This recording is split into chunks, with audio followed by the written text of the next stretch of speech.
Mga katrops, welcome back with sa aking channel, Sports React PH. At yung pag-uusapan natin ng balitang, magpapalakas pa nga daw po ngayon ang Dallas Mavericks. Pag-uusapan na rin nga natin dito sa ating panibagong video, kung pwede pa nga bang tanggalin ng Los Angeles Lakers si Coach Darvin Ham at ang naging pangako ni Anthony Davis sa kanilang mga fans.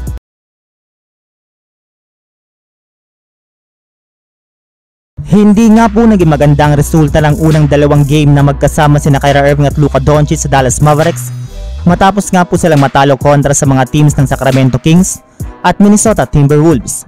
At ang masakit pa dyan mga katrops, ay parati nga po sila nagkakamali sa uling mga segundo ng kanilang mga laban na siyang nagiging rason ng kanilang pagkatalo. Kaya dahil nga po sa mga nangyaring ito, ay kailangan pa rin nga daw po ng Dallas Mavericks na magpalakas pa ng kanilang lineup sa pamamagitan ng pagkuha ng mga bagong manlalaro at mukhang sinusunod na naman nga po nila ngayon ang kahilingan ng kanilang mga fans. Sa katunayan, ayon nga po sa nalabas na balita ngayong araw ni Adrian Wojnarowski ng ESPN, mag-workout na nga daw po sa kanilang team ngayong linggo ang veteran big man na sila Marcus Aldridge. Sa kabila nga po ng edad nito, ay maaari pa naman nga po nila siyang magamit bilang kanilang backup center na magpapalakas ng kanilang frontcourt.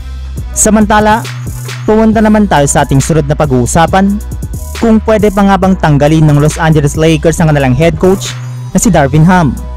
Pagkatapos nga po na matalo ang Los Angeles Lakers sa kanilang game ngayong araw kontra sa Portland Trail Blazers, ay bumagsak na nga po sa 26 wins at 32 losses ang kanilang record, kung saan nasa pang 13 pwesto pa rin nga po sila sa standings ng Western Conference. Kahit man nga po inaayos na ng kanilang front office ang kanilang lineup ngayon, ay naging malamian na naman nga pong ipinakitang laro ngayong araw ng kanilang kupunan. Kaya wala na nga daw po sa mga players ang problema ngayon kundi na sa kanilang head coach na si Darvin Ham. Bali puro palpak rin naman nga daw po ang ginagawa nitong estratehiya sa kanilang mga laro, gaya na lamang nga po ng kanilang ginagamit ngayon 2-point guard lineup sa paggamit nga po nila ng sabay kina Dennis Schroeder at D'Angelo Russell.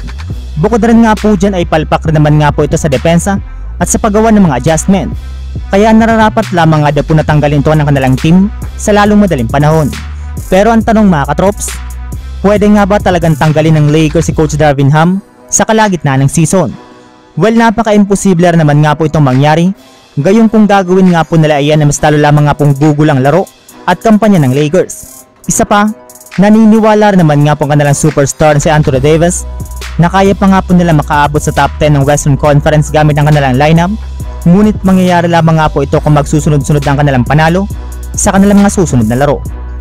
So yun lang mga katrops, ang handog kong story ngayong araw. Sana nag-enjoy kayo, please like and subscribe my YouTube channel, Sports React PH, para sa iba pang story at update patungkol sa NBA. Kita-kits muli sa ating susunod na video.